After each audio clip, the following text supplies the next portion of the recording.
الحمد للہ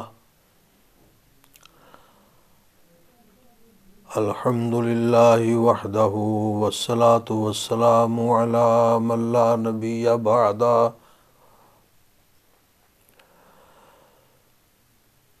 ولا نبوۃ بعدہ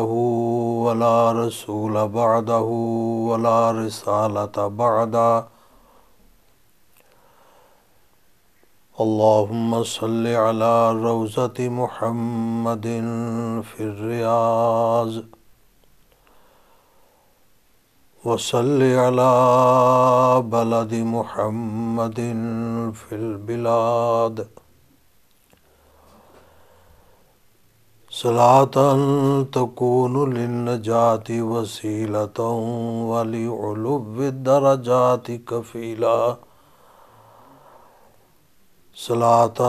تحل بها العقد وتفرج بها القرب اللہم صل علی سیدنا ومولانا محمد وعلى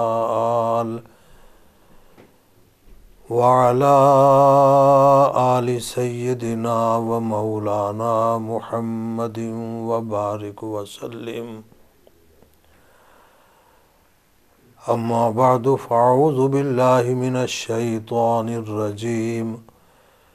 بسم اللہ الرحمن الرحیم وما ارسلناک الا رحمۃ للعالمین آمنت باللہ وصدق اللہ مولانا العظیم وصدق رسولہ النبی الکریم ونحن علی ذلک من الشاہدین والشاکرین والحمد للہ رب العالمین ان اللہ وملائکتہ یصلون علی النبی یا ایہا الذین آمنوا صلوا علیہ وسلموا تسلیما اللہم صل علی محمد وعلی آل محمد کما صلیت علی ابراہیم وعلی آل ابراہیم انک حمید مجید اللہم بارک علی محمد وعلی آل محمد کما بارکت علی ابراہیم وعلی آل ابراہیم انک حمید مجید یا رب صلی وسلم دائما ابدا علی حبیبک خیر الخلق کلہم۔ واجب الاحترام سامعین محترم، قرآن کریم فرقان حمید کی ایک بڑی مشہور آیت کریمہ اس وقت میں نے تلاوت کی ہے۔ چونکہ ربیع الاول کا مہینہ ہے، اس نسبت سے میں چاہتا ہوں کہ امام الانبیاء شب اسریٰ کے دولہ آمنہ کے لال، مدینہ کے چاند،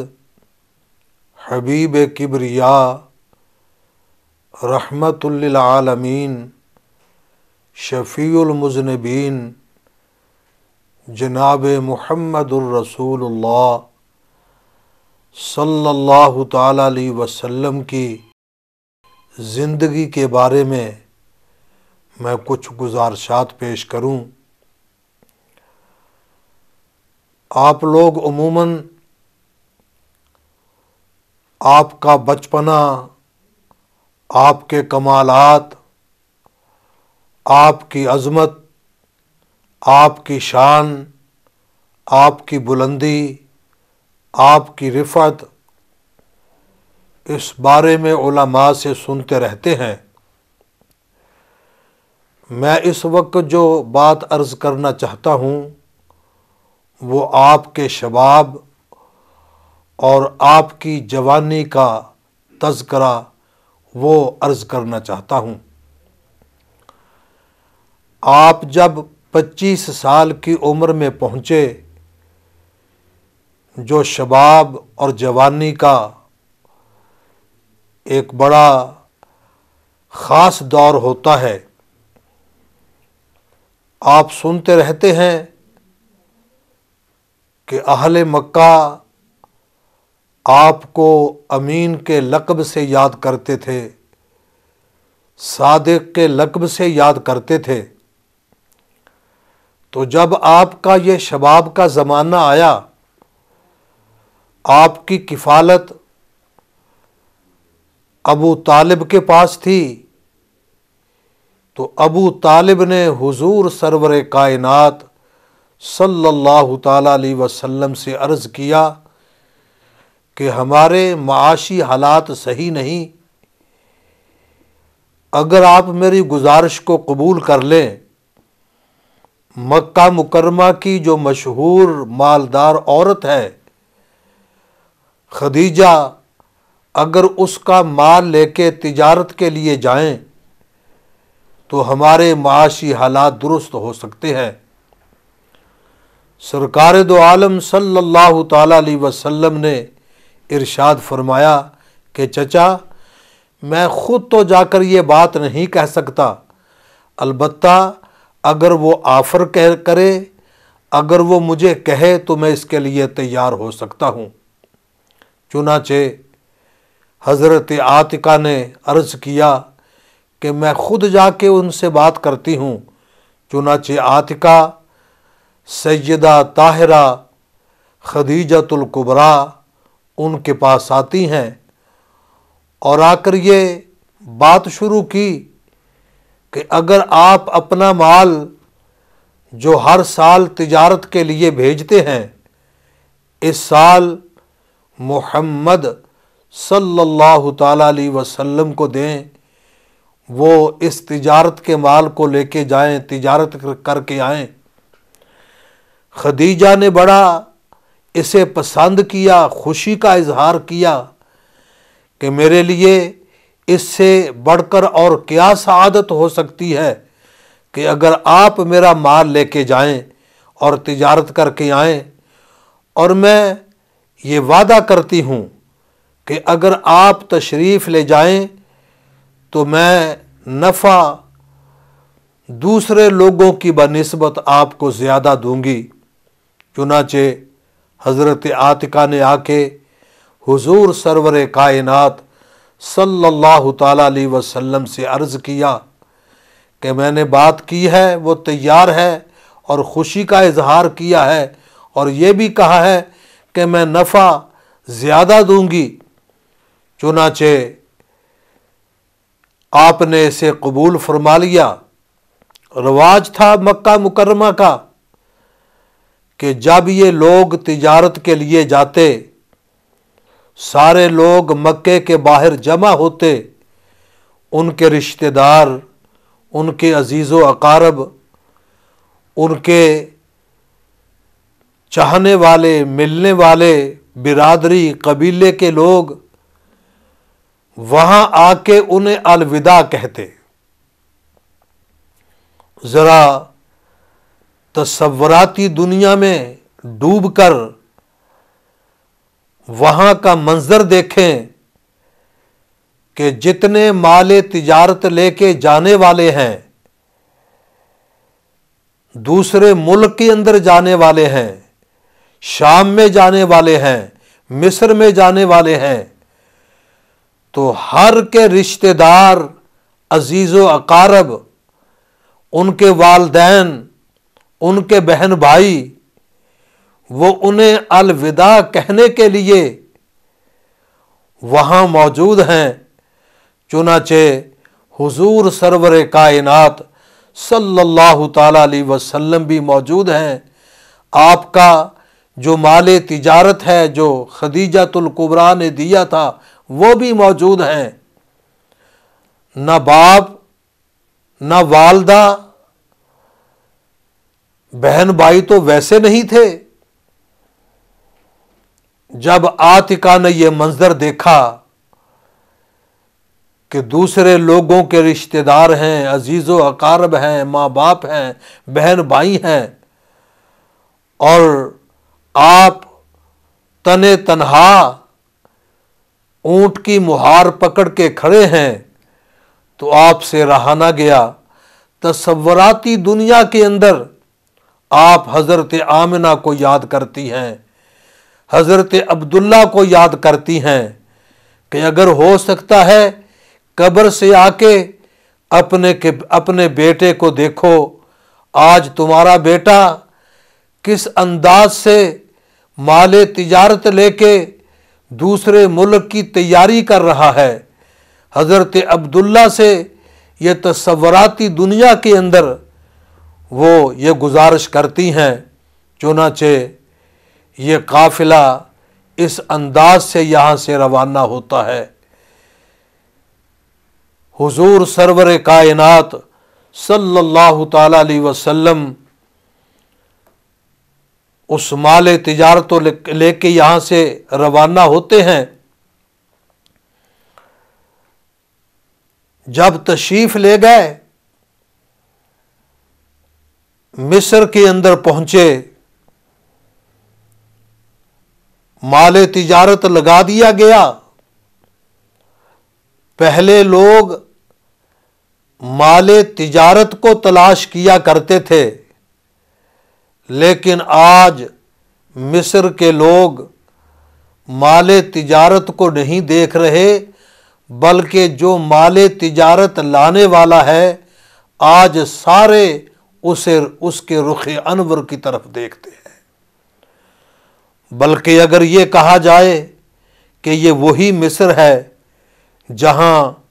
سیدنا یوسف علیہ الصلاۃ والسلام نے اپنے حسن کے جلوے پیش کیے تھے، یہ وہی مصر ہے جہاں زلیخا نے حضرت یوسف علیہ الصلاۃ والسلام سے عرض کیا تھا کہ میں دعوت کا اہتمام کرنا چاہتی ہوں، بس اتنی میری بات آپ قبول فرما لیں کہ وہاں سے گزر جائیں۔ چنانچہ وہ عورتیں بیٹھی ہیں، سامنے ان کے پھل ہیں، چھریاں ہاتھوں کے اندر ہیں۔ اللہ تعالیٰ کا پیارا پیغمبر سیدنا یوسف علیہ الصلاۃ والسلام وہاں سے گزرتے ہیں۔ عورتوں کی نظر جب یوسف علیہ الصلاۃ والسلام کے حسن و جمال پہ پڑتی ہے، ادھر زلیخا حکم دیتی ہے کہ پھلوں کو کاٹا جائے۔ انہوں نے بجائے پھلوں پہ چھریاں چلانے کے اپنے ہاتھوں پہ چھریاں چلا لی، جسے اللہ کا قرآن اس انداز سے پیش کرتا ہے، وَقَطَّعْنَا أَيْدِيَهُنَّ، اپنے ہاتھ کاٹ ڈالے اور اپنی زبان سے کہتی ہیں وَقُلْنَا حَاشَ لِلَّهِ مَا هَذَا بَشَرًا، یہ ہمیں بشر انسان نظر نہیں آتا، یہ تو کوئی فرشتہ نظر آتا ہے۔ تو ایک وقت وہ تھا کہ اسی مصر نے حضرت یوسف علیہ الصلاۃ والسلام کے حسن کے جلوے کیے تھے، لیکن آج میرے آقا اسی مصر کے بازار کے اندر موجود ہیں، جس بازار کے اندر حضرت یوسف علیہ الصلاۃ والسلام سے یہ اللہ تعالیٰ نے ارشاد فرمایا تھا، جب لوگ بھوک کی شکایت کرتے ہیں، اپنی تنگ دستی کی تکلیف کرتے ہیں، جو اپنے اس قحط کی آپ کے سامنے آ کے گزارش کرتے ہیں کہ کھانے کا انتظام نہیں ہے، قحط ہے، بارش نہیں ہو رہی، انسان پریشان ہے، جانور بل بلا رہے ہیں، بچے بل بلا رہے ہیں، تو اللہ تعالیٰ کے دربار میں حضرت یوسف علیہ الصلاۃ والسلام عرض کرتے ہیں کہ یا اللہ، میں تو اس کا اختیار نہیں رکھتا کہ میں بادلوں کو حکم دوں بارش برسنا شروع ہو جائے، میں تیرا پیغمبر ہوں، تیرا نبی ہوں، میں تیرے دربار میں ہاتھ اٹھا کے التجا کرتا ہوں، یا اللہ انہیں بارش عطا فرما دے۔ چنانچہ آپ نے دعا فرمائی تو اللہ تبارک و تعالی نے حضرت یوسف علیہ الصلاۃ والسلام پہ القاء فرمایا کہ ایسے کریں، مصر کے بازار میں تخت بچھا لے، خود اس تخت پہ آ کے بیٹھ جائے۔ جو آدمی اپنی بھوک کی شکایت کرے، اپنی پریشانی کا شکوہ کریں، آپ اپنا چہرہ انور، آپ اپنا جمال مبارک وہ انہیں دکھائیں، تو اللہ تعالیٰ کے پیارے پیغمبر نے عرض کیا، یا اللہ بھوکے ہیں، میں نے تو کھانے کے لیے عرض کیا ہے، قحط ہے میں نے بارش کے لیے عرض کیا ہے، اور تیرا ارشاد ہے میں اپنا چہرہ دکھاؤں، اپنا جمال دکھاؤں۔ تو اللہ تبارک و تعالی نے ارشاد فرمایا، میرے پیارے پیغمبر اے یوسف علیہ السلام، آپ گھبرائے نہیں، اپنا چہرہ دکھانا تمہارا کام ہے، اور 3 مہینے کے لیے ان کی بھوکوں کو ختم کر دینا میرا کام ہے۔ اسی لیے سیدہ طاہرہ صدیقہ کائنات حضرت عائشہ صدیقہ رضی اللہ تعالی عنہا ارشاد فرماتی ہیں کہ مصر کی عورتوں نے حضرت یوسف علیہ السلام کو دیکھا، اپنے ہاتھ کاٹ ڈالے، انگلیاں کاٹ ڈالیں، کاش میرے محبوب کے جمال کو دیکھ لیتی، میرے محبوب کے چہرہ انور کی زیارت کر لیتی، میرے محبوب کے حسن و جمال کو اگر وہ دیکھ لیتی، ہاتھ نہیں اپنے دلوں کو وہ کاٹ ڈالتی، اس لیے کہ اللہ تبارک و تعالی نے آپ کو ایسا حسن و جمال عطا فرمایا۔ تو آج وہ مصر کے لوگ اس حسن و جمال کی زیارت کرتے ہیں جسے خدا والضحیٰ سے تعبیر کرتا ہے، جسے خدا یہ ارشاد فرماتا ہے، اے حسین مکھڑے والے۔ تو وہ لوگ آپ کے چہرے کی زیارت کرتے ہیں، دیکھی دیکھی پورا مال آپ کا بک گیا۔ اور حقیقت یہ ہے کہ اہل مصر نے میرے آقا جیسا حسن و جمال نہ پہلے دیکھا، نہ قیامت تک کے لیے انہیں دیکھنا نصیب ہوگا۔ اسی لیے ہمارا علماء اہل سنت، علماء دیوبند کا یہ عقیدہ ہے کہ اللہ تبارک و تعالی نے آپ کو جو چیز بھی عطا فرمائی وہ بے مثال عطا فرمائی۔ آپ کی کسی چیز کا کائنات کے اندر کوئی مقابلہ نہیں کر سکتا، اور اللہ تعالیٰ نے آپ کو یہ عظمتیں عطا فرمائی ہیں کہ انفرادی طور پہ جو جو کمالات اللہ تعالیٰ نے پہلے انبیاء علیہ السلام کو عطا فرمائے تھے، اگر ان تمام کمالات کا گلدستہ بنایا جائے اور اس گلدستے کو کوئی نام دیا جائے تو وہ ہوگا محمد صلی اللہ تعالی علیہ وسلم۔ اسی لیے حجت الاسلام حضرت مولانا محمد قاسم نانوتوی بانی دارالعلوم دیوبند رحمۃ اللہ علیہ اس کو اپنے انداز میں پیش کرتے ہیں۔ آپ ارشاد فرماتے ہیں کہ آقا سب کے کمالات ایک تجھ میں ہیں، اور تیرے کمال کسی میں نہیں مگر 2 4۔ کہاں بلندی طور اور کہاں تیری معراج، بھلا زمین و آسمان بھی ہوئے ہیں کبھی ہموار، جیسے زمین و آسمان یہ برابر نہیں ہو سکتے، اسی طرح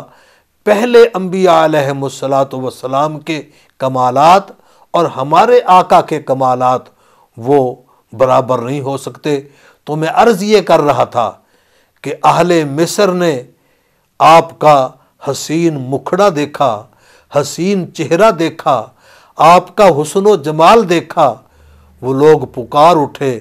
یہ تو کوئی فرشتہ نظر آتا ہے، ایسا حسن و جمال آج تک ہماری آنکھوں نے نہیں دیکھا۔ تو میرے محترم دوستو، حضور سرور کائنات صلی اللہ تعالی علیہ وسلم کا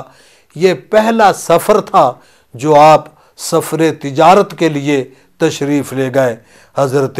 خدیجۃ الکبریٰ کا مال لے کے، اس کا غلام ساتھ تھا، اور رستے کے اندر ایسے ایسے اس نے مناظر دیکھے جو آج سے پہلے اسے کبھی نظر نہیں آئے تھے۔ میرے آقا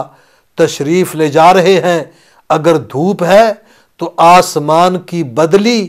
وہ آپ کو آ کے سلام پیش کرتی ہے۔ میرے آقا اگر چل رہے ہیں تو درخت آپ کو سلام پیش کرتے ہیں، پتھر آپ کو سلام پیش کرتے ہیں، السلام علیکہ یا رسول اللہ صلی اللہ علیہ وسلم۔ تو گویا پتھر وہ بھی آپ کو جانتے تھے، یہ اللہ کا رسول ہے، یہ اللہ کا نبی ہے، یہ خدا کا آخری وہ پیغمبر ہے جس کو اللہ تعالیٰ ختم نبوت کا تاج پہنا کے، جس نے اللہ تعالیٰ نے انہیں کائنات کے اندر مبعوث کیا ہے۔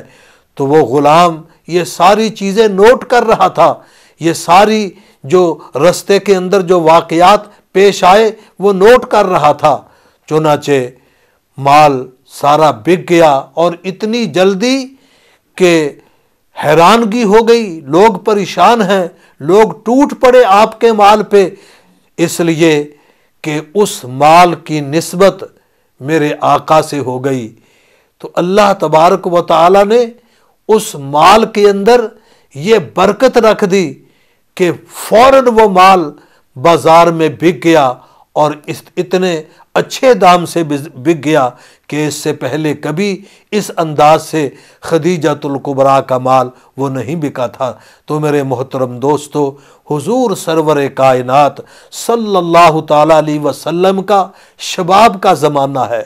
25 سال کی عمر ہے، اور ادھر حضرت خدیجۃ الکبریٰ اپنا یہ مال دے کے آپ کو بھیجتی ہیں تاکہ تجارت کر کے آئیں۔ تو حضور سرور کائنات صلی اللہ تعالیٰ علیہ وسلم نے یہ پہلا سفر فرمایا، اور اسی سفر کے اندر وہ جو بڑا مشہور ایک راہب ہے اس سے ملاقات ہوتی ہے۔ اس نے جب آپ کو دیکھا، آپ درخت کے نیچے بیٹھے تھے، فوراً اپنی کتاب لے کے آ گیا، اپنی کتاب کی سطروں کو دیکھتا ہے اور اپنے آپ کے چہرے کی طرف دیکھتا ہے۔ چنانچہ وہ پکار اٹھتا ہے کہ یہ وہی پیغمبر ہے، یہ وہی رسول ہے، یہ وہی اللہ کا نبی ہے جس کی بشارتیں ہماری کتابوں کے اندر موجود ہے۔ چنانچہ وہ خوشخبری سناتا ہے قافلے والوں کو، یہ اللہ کا رسول ہوگا، یہ اللہ کا نبی ہوگا، یہ اللہ کا محبوب ہوگا، یہ رحمت للعالمین ہوگا، یہ خاتم النبیین ہوگا۔ تو اللہ تبارک و تعالی نے آپ کو یہ مقامات عطا فرمائے۔ تو میں عرض یہ کرنا چاہتا تھا کہ یہ جوانی اور شباب کا زمانہ تھا حضور سرور کائنات صلی اللہ تعالیٰ علیہ وسلم کا، لیکن اس شباب اور جوانی کے عالم کے اندر بھی ہر آدمی آپ کا احترام کرتا ہے، آپ کی زبان پہ اعتماد کرتا ہے، آپ کو صادق کہتا ہے، آپ کو امین کہتا ہے۔ تو اس لیے کہ جو اللہ کا رسول ہوتا ہے، جو اللہ کا پیغمبر ہوتا ہے، جو اللہ کا نبی ہوتا ہے، حقیقت یہ ہے کہ اس پہ اللہ کا پہرا ہوتا ہے۔ اسی لیے تو نبی کا بچپنا وہ بھی اعلیٰ، نبی کی جوانی وہ بھی اعلیٰ، نبی کا بڑھاپا وہ بھی اعلیٰ، پیغمبر کے کسی دور کا دنیا کے اندر کوئی مقابلہ نہیں کر سکتا۔ تو اللہ تبارک و تعالی نے ہمیں ایسے رسول عطا فرمائے، ایسے نبی عطا فرمائے، ایسے پیغمبر عطا فرمائے، ایسا اللہ کا محبوب اللہ تعالیٰ نے وہ ہمیں عطا فرمایا جو اس جوانی کے عالم کے اندر حضرت خدیجۃ الکبریٰ کا یہ مال لے کے جاتے ہیں، مال تجارت لے کے جاتے ہیں، اور اتنا نفع حاصل کرتے ہیں، اتنی اس کے اندر کامیابی حاصل کرتے ہیں کہ انسان یہ حیران ہو جاتا ہے، شزدر رہ جاتا ہے۔ تو اللہ تبارک و تعالی ہمیں اس پیغمبر کی محبت عطا فرمائے، اور اللہ تبارک و تعالی ہمیں پورا اس پیغمبر کی سیرت طیبہ کو اپنا کے دنیا کے اندر بھی اور آخرت کے اندر بھی اللہ تعالی ہمیں کامیابی حاصل کرنے کی توفیق عطا فرمائے۔ وآخر دعوانا ان الحمد للہ رب العالمین۔ اللہ تعالی ہم سب کو حضور علیہ الصلوۃ والسلام کی سیرت طیبہ پہ عمل کرنے کی توفیق عطا فرمائے۔